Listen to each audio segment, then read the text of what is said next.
Alam ninyo, Bongbong Marcos bangag noon. Ngayong presidente na, bangag natin ang presidente. Hindi totoo yan. May drug addict tayo na presidente. Sinungaling mo, dong, kaya ka na parang natutunaw na ako dito sa kuwan ko. Inang yan.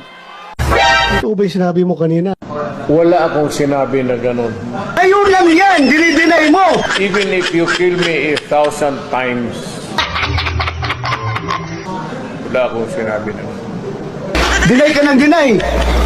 Tapos ngayon, maghanap ka ng ibang alibay. Pero kung sabihin mo, adik, wala akong sinabi na ganun. Patayin ako ni Marcos niyan. Akala mo bang hindi ko kayang gawin sa'yo yan? Gagawin ko sa'yo yan. Awa ka naman sa akin. Matanda na ako.